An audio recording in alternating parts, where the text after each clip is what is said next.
Africa Media Live TV. Kindly subscribe to our YouTube channel to get updated on the trending gist, latest news all over the world. Like our page, subscribe, and share with friends. Thank you.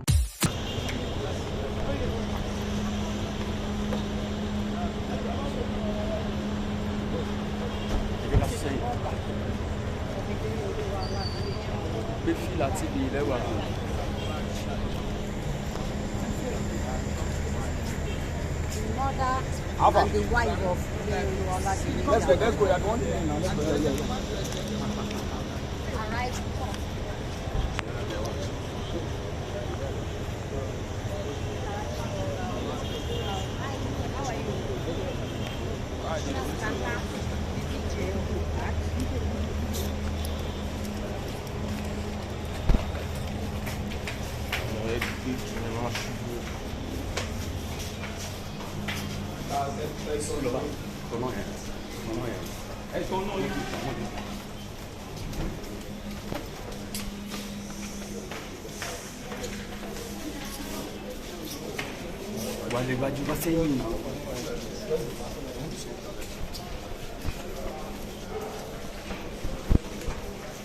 arrived.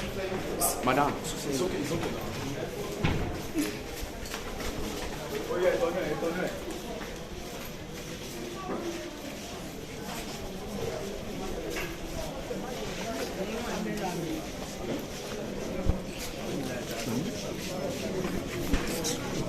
pull me down.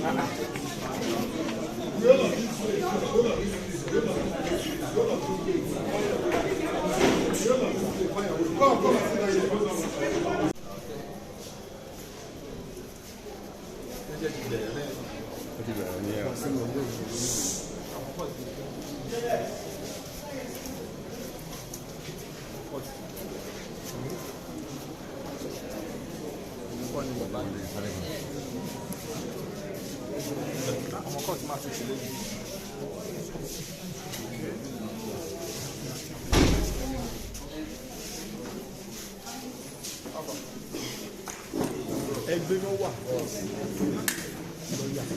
Ìṣẹ̀lẹ̀ wọn adúlùbọ̀ ẹgbẹ́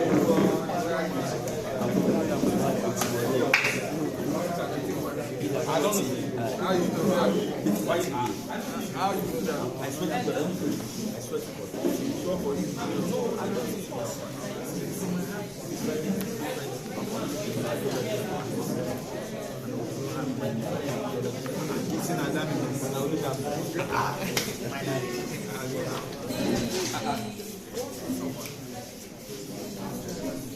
I spoke to the man.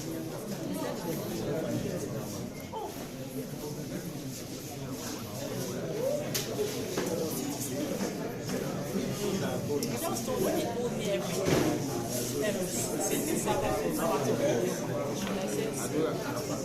Anybody that deposits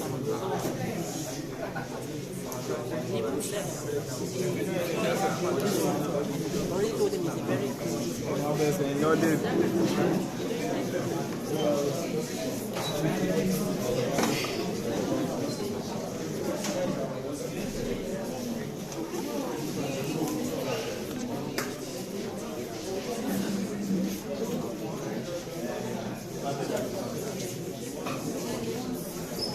Africa Media Live TV. Kindly subscribe to our YouTube channel to get updated on the trending gist, latest news all over the world. Like our page, subscribe, and share with friends. Thank you.